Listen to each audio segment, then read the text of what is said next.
What would you do if you were being oppressed in your own country and had limited options of survival? When El Salvador's civil war began in the 1980s, the citizens endured extreme poverty and violence. With the country in a chaotic state and the government abusing its power with the citizens, many fled to the U.S. as illegal immigrants in hopes to create a better life.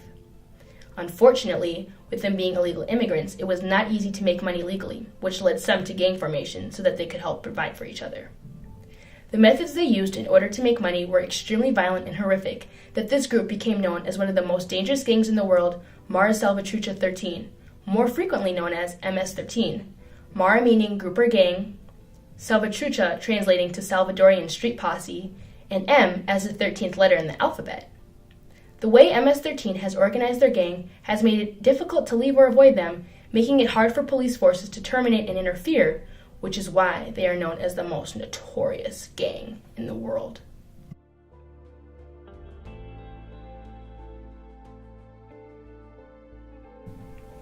In 1980, El Salvador's civil war officially began, with shootings and bombings practically being a part of everyday life. Citizens in the Farabundo Martí National Liberation Front fought against the military-led government of El Salvador, which was substantially funded by the U.S. People fought against the government to improve living conditions, poverty, and human rights because life there was intolerable. Teresa Palacios, who was just 13 years of age when she joined the guerrilla movement, explains, "I had no choice but to fight because daily life was unbearable." El Salvador's harsh environment and oppressive government caused many to flee in search of a better life. Mario Duarte explains his experience. The civil war in El Salvador, there were so many problems, too many problems, and they were looking for young people, kidnapping to be part of the guerrillas or be part of the army too. The army was also recruiting. He escaped for seconds from to be kidnapped. Right, he was not so sure it was the army or the guerrilla he wanted, but he escaped, and so. After that happened, he didn't want to go out of the house. He was afraid he's not going to be in the middle of a stupid situation of fighting and shooting and all this. Because that was happening. That was a daily scene. It's going to happen once a week. No, it was almost daily. The Civil War caused 75,000 deaths, many being mothers and children. The war impacted citizens' quality of living and their safety. And the Civil War lasted 12 long, brutal years and officially ended in 1992.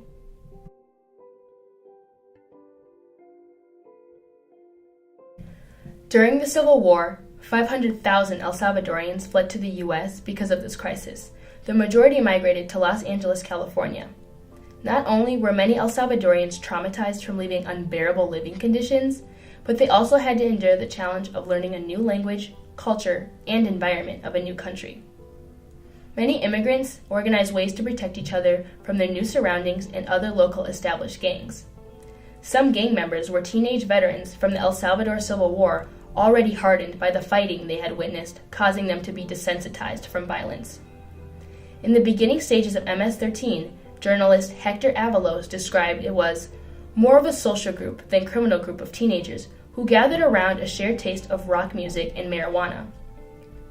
MS-13 members needed a way to support themselves in their daily living conditions and transitioned from just a rock and roll social group to an organized gang. With crime rates rising due to gang activity, the U.S. government decided to address the problem by creating a new immigration policy. In 1996, when the Illegal Immigration Reform Act was passed, the U.S. deported thousands of El Salvadorians convicted of crimes.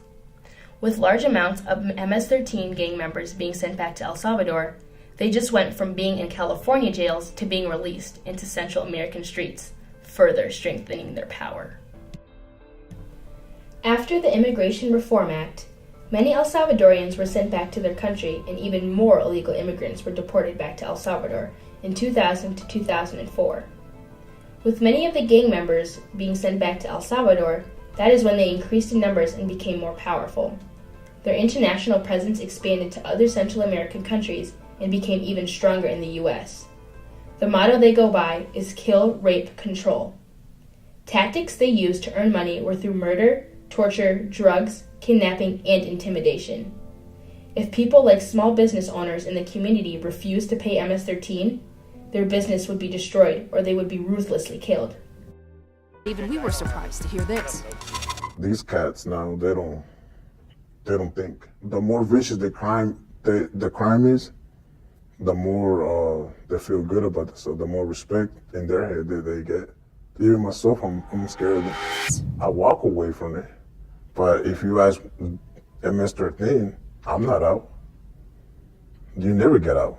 The only way out is you get killed. You have the right to remain silent. What they're doing is recruiting the new generation. But they're just waiting for a chance to shine. An FBI agent explains, Central American immigrants are the gang's primary target. Innocent illegal immigrants travel to the U.S. to seek a better life away from war zones back in El Salvador. MS-13 continues to take advantage of their vulnerability. It does this through blackmail, by threatening murder on their families, and forced recruitment. If you deny their invitation to join the gang, they kidnap, torture, and kill on sight. Victims decline their option of reaching out to the police for help, in fear of the gang and in fear of deportation. The tragic results of MS-13's actions leave illegal immigrants' options limited. A former MS-13 gang member explains, if it's not MS-13, you're the target. If you're not in it, you're the target. If you don't want to be the target, you most likely join. You know, if you can't beat them, join them. Families of immigrants were highly affected from the gang because they felt as though they were under constant pressure and supervision of MS-13. In El Salvador, from the MS-13 perspective, it was able to triumph over adverse conditions that resulted from the Civil War. MS-13 gained power and control over their weakened country. They're the most vicious. They don't care if they leave children without a father. They don't care about any of it. They only care about destruction, says a police guard in El Salvador. In result, MS-13 gang members have created a brotherhood and bond while also creating a very substantial life for themselves and families. Today, President Trump fights to build a wall to protect the U.S. from MS-13 entering the country, claiming they are animals, when really the U.S. has done nothing to help these boys. A boy from Uniondale High School in New York says, "You feel lost," as he reflects on his experience going to school. He said that everyone had been after him. The police, because being young and Salvadorian made him a potential MS-13 member, the black gangs, because he looked like a Latino gang member, and the Latino gangs, including MS-13, because he wasn't then a member. He did not join a cartel for money or a gang because he was an animal. He joined out of frustration, loneliness, and in need of protection. This is another tragedy for the innocent people who are not associated with the gang. President Trump makes no effort to detach the two, unfortunately holding the same stereotype that all Central Americans are MS-13 members. The growing fear in the U.S. of MS-13 is nothing to compare to the dangerous conditions the people in El Salvador are facing. Currently, the standard of living in El Salvador has not improved and is still not recovered from the Civil War. Many people are still living in harsh economic conditions. About 40% of the population lives in poverty, earning an average of $3.20 a day, while a tiny elite lives in luxury. Crime rates are also problematic to the country. For example, El Salvador has the highest homicide rate in the world for youth under 19, reports USAID. What makes the Civil War significant and relevant in history is that many El Salvadorians are still trying to escape from their country due to the intolerable conditions that have continued.